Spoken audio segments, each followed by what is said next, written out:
Terima kasih Bang Jagir. Kesempatan berikutnya Dr. Tifa membacakan surat yang akan kami berikan secara hard copy-nya, tapi emailnya sudah ada ya. Silakan Dr. Tifa dalam waktu yang sesingkat-singkatnya. Ya, baik, bismillahirrahmanirrahim. Assalamualaikum warahmatullahi wabarakatuh. Waalaikumsalam. Ya, untuk seluruh masyarakat Indonesia, kami rasa perlu sekali untuk memahami dan mengetahui isi surat yang kami sampaikan kepada Menteri Pendidikan Dasar dan Menengah Republik Indonesia. Jadi perihalnya adalah permohonan informasi publik berkaitan dengan diterbitkannya surat keterangan nomor 9149 KP 2019 tertanggal 6 Agustus 2019 yang menyatakan bahwa Gibran Rakabuming Raka telah menyelesaikan pendidikan grade 12 di UTS Insert Sydney dan dinilai memiliki pengetahuan yang setara dengan lulusan sekolah menengah kejurusan SMK peminatan akuntansi dan keuangan di Indonesia. Jadi isi surat ini kami langsung ajukan kepada Menteri Pendidikan Dasar dan Menengah Republik Indonesia. Dengan hormat yang bertanda tangan di bawah ini, ya kami bertiga, KRMT Roy Suryonoto Diprojo, Dr. MKes, kemudian yang kedua Rismon Hasyiholan Sianipar, Dr. ST Eng, dan saya Dr. Tifauzia Tiasuma, kami bertiga RRT berdasarkan Undang-Undang Nomor 14 Tahun 2008 tentang Keterbukaan Informasi Publik. Kami bermaksud mengajukan permohonan informasi sebagai berikut. Pertama, kami memohon penjelasan rinci dan tertulis mengenai dasar hukum dan regulasi yang secara eksplisit menjadi landasan penetapan kesetaraan pendidikan yang bersangkutan, termasuk namun tidak terbatas pada peraturan perundang-undangan, peraturan menteri, keputusan pejabat berwenang, serta pedoman teknis internal yang mengatur penyetaraan pendidikan menengah lintas negara pada saat surat keterangan tersebut diterbitkan.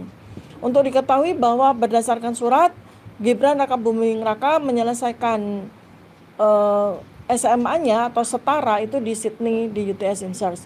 Penjelasan tersebut kami mohon mencakup ketentuan normatif yang mengatur A. Kewenangan unit kerja atau pejabat yang menetapkan kesetaraan, B. Ruang lingkup dan batasan penyetaraan antara pendidikan menengah umum, pendidikan menengah kejuruan, dan pendidikan pathway pra-universitas luar negeri, serta parameter hukum yang membolehkan penyetaraan pendidikan luar negeri yang bersifat akademik umum atau pra-universitas menjadi setara dengan jalur pendidikan menengah kejuruan tertentu. Dalam hal ini adalah SMK Peminatan Akuntansi dan Keuangan.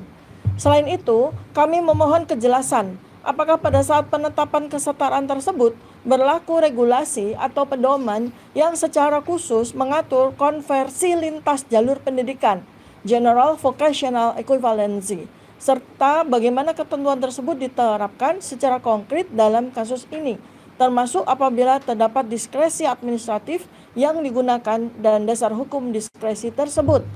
B. Kami memohon penjelasan rinci mengenai metode analisis silabus dan kurikulum yang digunakan dalam proses penyetaraan pendidikan tersebut, termasuk apakah kementerian melakukan pemetaan kurikulum secara sistematis atau curriculum mapping antara pendidikan menengah umum di Singapura, Secondary 3 dan Secondary 4, program yang diikuti di UTS Insert, English Program, Foundation Studies, dan atau Diploma of Business, dengan kurikulum SMK Peminatan Akuntansi dan Keuangan di Indonesia. Penjelasan ini kami mohon mencakup secara spesifik pemetaan mata pelajaran atau modul yang diperbandingkan, kesesuaian dan kesetaraan beban belajar, perbedaan dan persamaan struktur kurikulum, serta metode konversi yang digunakan apabila terjadi ketidaksamaan jenis mata pelajaran atau orientasi kurikulum. Kami juga memohon penjelasan komprehensif mengenai evaluasi capaian pembelajaran, karena ini yang kemudian menjadi standar kompetensi lulusan SMK Akuntansi dan Keuangan. Penjelasan ini ya mencakup apakah memang transkripnya ada, asesmen berbasis kompetensi yang ada, atau bentuk evaluasi lain, serta bagaimana kementerian memastikan bahwa capaian pembelajaran yang bersifat akademik yang dilakukan di kedua institusi luar negeri tersebut dapat dianggap setara secara substantif. Kami mohon penjelasan akademik yang rinci dan terdokumentasi berdasarkan dari undang-undang yang sesuai dengan sebagaimana kami rakyat Indonesia bisa mendapatkan penjelasan secara komprehensif dan rinci. Tujuan kami adalah untuk kepentingan kajian akademik, evaluasi kebijakan pendidikan, serta pemenuhan hak publik atas informasi yang transparan, objektif, dan dapat dipertanggungjawabkan. Jadi dengan ini maka kami bertiga, Roy Suryo, Noto Diprojo, saya, Tifozia Tiasuma, dan Rismon Hasiholan Sianupar menggunakan hak kami sebagai warga negara, menggunakan amanah yang dibebankan kepada kami sebagai peneliti untuk nantinya apabila permohonan kami sudah disetujui, maka kami akan melakukan penelitian yang komprehensif terhadap dokumen-dokumen yang kami minta tersebut. Sudah. Ya, terima kasih Dr. Tifa sudah menyampaikan surat dari RRT ya kepada kementerian ini. Berikutnya saya minta maaf ya sedikit memberikan kesempatan kepada mungkin Rismon untuk menyampaikan 1-2 kata mungkin yang bisa disampaikan. Biasanya kalau RRT begitu harus adil. Baik, jadi Assalamualaikum warahmatullahi wabarakatuh. Jadi singkat saja rekan-rekan sekalian, jadi selama ini mungkin hanya ada desas-desus yang beredar bahwa Wapres kita itu tidak lulus SMA ya, karena kita berdasarkan apa yang sudah kita lakukan analisis ya dari sistem pendidikan dari kelas 9 sampai dengan kelas 15 ya. Ini sahabat saya ini yang bikin yang lagi senyum-senyum di belakang kamera itu ya. Itu kemudian kita bisa urutkan mulai dari tahun 2002 sampai dengan tahun 2007 ya. Intinya apa? Ada yang aneh. Karena yang meloncat karena berdasarkan komunikasi langsung kami ya, saya Dr. Rismon, Dr. Tifa dan beberapa kawan waktu itu langsung dengan Pak Dr. Eko Susanto di ruangan ini juga ya. Jadi ada yang loncat bahwa dari kelas 9-10 tiba-tiba keluar surat keterangan atau surat penyetaraan yang itu disetarakan dengan kelas 12 seperti ini. Dan waktu itu kami hanya mendapatkan foto atau tampilan saja. Dan hari ini kita sudah mendapatkan suratnya yang secara fisik bentuknya, meskipun ini mungkin belum 100% resmi kita terima, karena ini kita dapatkan secara langsung ketika dalam surat pernyataan. Jadi ini sebenarnya adalah surat yang memang diberikan langsung oleh yang bersangkutan, oleh Gibran Rakabuming Raka ketika mendaftar sebagai calon wali kota waktu itu. Jadi surat tadi itu adalah surat yang diberikan oleh dia, jadi bukan surat tidak resmi. Dari surat ini merupakan lampiran dari 15 halaman yang pernah ada. Nah, inilah yang kemudian tadi dibacakan oleh Dr. Tifa bahwa secara resmi kami ingin minta ini dan alasan diterbitkannya surat ini. Karena berdasarkan analisis kami, hipotesis selama ini, surat ini aneh atau tidak jelas keluarannya. Bahkan dalam kunjungan langsung saya ke UTS, University Technology of Sydney, saya sudah ketemu dengan beberapa orang dan ketemu dengan pelaku pendidikan di sana, ketemu dengan kemudian admisi dari UTS yang dulu bernama UTS Inserts, dan kami mendapatkan beberapa data yang belum akan kita ungkapkan dulu sebenarnya. Karena ini pengalaman dari ayahnya, kalau kita ungkapkan emboss, tambahi emboss. Kita ungkapkan watermark, tambahi watermark. Kita ungkapkan ini, tambahi lagi lintas stempel, tambahi lagi. Jadi nanti akan kita ungkapkan apa-apa yang sebenarnya kita dapatkan yang ada. Jadi saya kira tambahan dari saya itu mungkin nanti akan ditutup oleh Dr. Rismon dengan penyerahan kesimpulan sementara hipotesis. Dan ini teman-teman semua, buku dari Gibran Endgame ini adalah pengawal atau bagian dari trilogi dari Gibran Black Paper yang nanti akan terdiri dari Gibran Endgame. Yang pertama Dr. Tifa menulis tentang Gibran Black Brain dan saya akan menulis tentang Gibran Black Chapter. Jadi ada satu chapter dari saya yang itu akan melengkapi namanya Gibran Black Paper. Jadi ketiganya nanti akan menjadi satu kesatuan dalam Gibran Black Paper. Saya kira dari saya itu. Wassalamualaikum warahmatullahi wabarakatuh. Waalaikumsalam. Silakan Rismon. Saya akan tambahkan jadi Gibran Black Letter. Ya, terima kasih kepada media dan YouTuber yang hadir di perpustakaan Kemendikdasmen ini. Ya, seperti yang dibacakan oleh Dr. Tifa ya, yang merupakan ekstraksi dari pemikiran kami ya, bahwa banyak sekali kejanggalan yang perlu dijawab oleh Kementerian Pendidikan Dasar dan Menengah yang tugasnya sebenarnya mengajari bukan hanya pendidikan tetapi moralitas pendidik untuk anak-anak sejak usia dini. Oleh karena itu integritas moral dari kementerian ini dipertaruhkan di sini. Sangat dipertaruhkan. Oleh karena itu, ya, seperti yang saya ungkapkan sering di banyak media, harus ada pemetaan kurikulum, ada anatomi kurikulum, silabus, capaian pembelajaran mengenai bobot-bobotnya, spesifik satuan pembelajaran, seperti kok bisa ya Gibran menerima surat keterangan penyetaraan SMK Akuntansi dan Keuangan yang merupakan sekolah kejuruan atau vokasional yang spesifik untuk mempersiapkan peserta ajar untuk masuk ke dunia kerja. Itu diekivalensikan dengan pendidikan secondary 3 dan secondary 4 atau kelas 9 dan kelas 10 atau kelas 1 SMA plus diploma 1 2 tahun di UTS InSearch yang merupakan program pra universitas atau program universitas tingkat awal. Bayangkan, sebegitu banyak profesor di Indonesia ini, sebegitu banyak doktor, profesor di Kemendikdasmen ini, tetapi ekivalensi kelas 1 SMA plus diploma ekivalen dengan SMK Peminatan Akuntansi dan Keuangan. Padahal dalam syarat penyetaraan ijazah yang secara online itu ada 10 dokumen. Kami tanyakan langsung, konfirmasi langsung kepada Dr. Eko Susanto sebagai sekretaris di Jendikdasmen. Setidaknya ada 2 dokumen yang tidak dimiliki oleh Gibran. 1, raport 3 tahun. Tidak ada. Yang kedua, ijazah yang mau disetarakan itu tidak ada. Ijazah SMA dari luar negeri atau yang dikenal di luar negeri High School Living Certificate. Itu gak ada. Kok bisa secara online itu bisa tembus dan menjadi surat keterangan penyetaraan itu? Itu yang harus kita tanyakan. Dan terakhir, kami telah berjumpa dengan seseorang yang menempuh di pendidikan di Singapura, secondary school, dan kami lihat dan kami memiliki scan-nya, sertifikat GCE O level dari Singapura. Dan ia mengatakan, jangankan mendaftar Wapres, mendaftarkan ke universitas saja dia nggak bisa. Sertifikat GCE O level yang dia miliki tidak bisa dipakai untuk mendaftarkan universitas di Indonesia. Kok bisa lolos di KPU? Kok bisa lolos menjadi SMK? Ketika saya tanyakan, dan saat itu terakhir saya ketemu dengan Dr. Eko Susanto, pertanyaan terakhir saya, apakah kasus serupa itu pernah ada di Kemendikdasmen ini?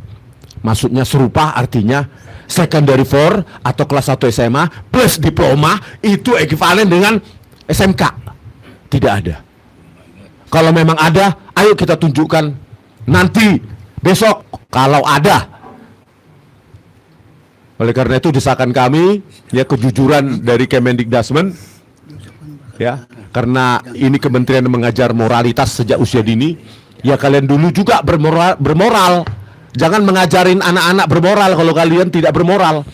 Artinya, ya kalau memang ada yang salah, ada maladministrasi ketika dikeluarkannya surat keterangan untuk Gibran pada tanggal 6 Agustus 2019, ya cabut. Itu saja, cabut. Institusi juga pernah salah, bisa salah, tapi harus berani mengoreksinya. Begitu, terima kasih. Oke, ya. Ini respon nggak marah ya, nggak marah. Itu memang logatnya. Dokter Tifa katanya mau nambahkan sedikit. Silakan. Ya. Nggak marah. Ya, jadi saya mau menyambung tentang buku yang saat ini akan disampaikan ya. Ini adalah buku karya Bang Rismon Hasiwalansian Ipar yang merupakan bagian dari buku besar yang kami sudah sampaikan ya, buku trilogi yang kami berikan judul Gibran's Black Paper. Jadi ini adalah chapter yang kedua. Chapter yang pertama namanya Gibran Black Chapter. Nanti ditulis oleh Pak Bang Roy Suryo. Dan chapter yang ketiga saya namanya Gibran's Black Brain. Kenapa saya sebut sebagai Gibran's Black Brain? Karena nanti pada buku tersebut ya, sebentar lagi nanti akan kami launching. Itu saya melakukan analisis neuroscience behavior, kemudian neuropolitika ya, kemudian psikologi forensik ya, terhadap beberapa tulisan-tulisan yang dimuat di Kaskus ya, di akun Fufu Fafa yang sudah lama Mas Roy Suryo melakukan penelitian, dan ada bukti-bukti ya bahwa ya yang ditulis oleh Mas Roy di chapternya beliau, ada bukti bahwa Fufu Fafa ini akunnya 99,9% dimiliki oleh Gibran Rakabuming Raka. Saya memberikan satu contoh yang saya analisis ya, dan ini adalah cuitan dari Fufu Fafa yang belum pernah terpublikasi ya, belum pernah terpublikasi. Fufu Fafa menulis ya pada tanggal 23 Juni 2014 pukul 01.57. Artinya yang penulis ini ini kan PM ya, 01.57. Ini artinya tengah malam lewat masih menulis, masih mencuit ya. Ini ada problem insomnia di sini berarti ya. Tulisannya adalah, akhirnya para kader PDIP sadar. Sadarlah kalian. Prabowo pemimpin yang tegas, pemimpin yang berwibawa, pemimpin yang negarawan, pintar berbahasa Inggris. Cinta sejati Prabowo hanya untuk Mbak Titi dan kuda-kuda koleksinya. Bocor. Kalau bocor, besok langsung dicor. Sang macan Asia siap mengaum. Aum. Prabowo adalah kita. Prabowo pemimpin yang merakyat. Lexus putih lambang kesederhanaan Prabowo. Kalau uban putih cawapresnya. Awas, Lexus putihnya jangan sampai dipinjam Rashid. Waspadalah kalian. Tegas. Duda. Tegas ya. Awas, bibir mulai miring macam orang stroke ya.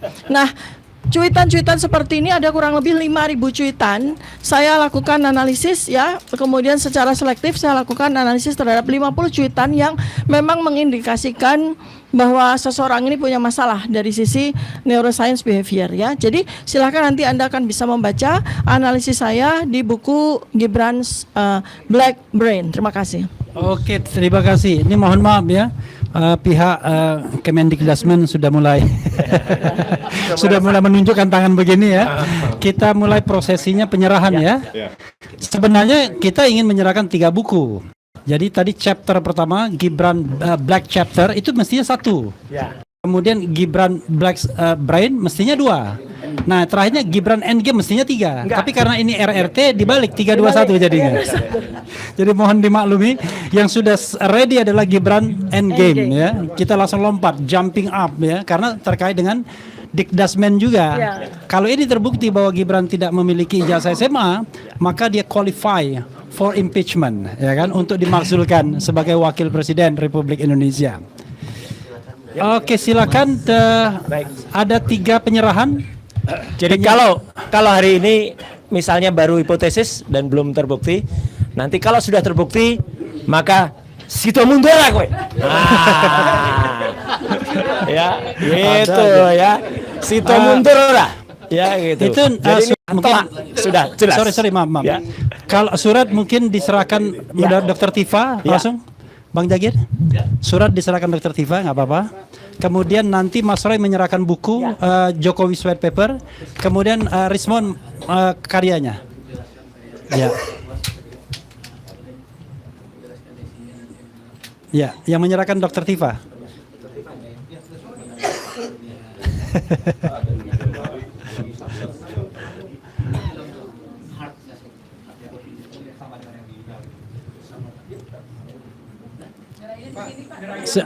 Nyerahin di tengah ini. Mohon maaf. Ini Dr. Tifa menyerahkan ini. Nah itu, menyerahkan dulu itu ya. Surat dulu. Ya. Oh maaf, saya harus memperkenalkan beliau. Beliau adalah Anandes Langguana, MIKOM, Kepala Bagian Informasi dan Fasilitasi Layanan Terpadu, Biro Komunikasi dan Humas Kemendikdasmen ya. Oke, dan yang membawai PPID ya. Oke. Sebagai orang komunikasi. Cocok. Namanya Langguana. Andes. Anda terimanya.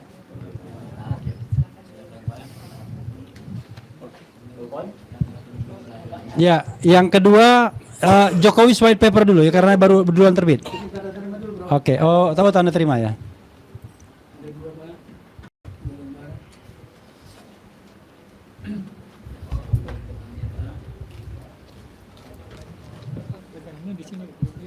Kenapa?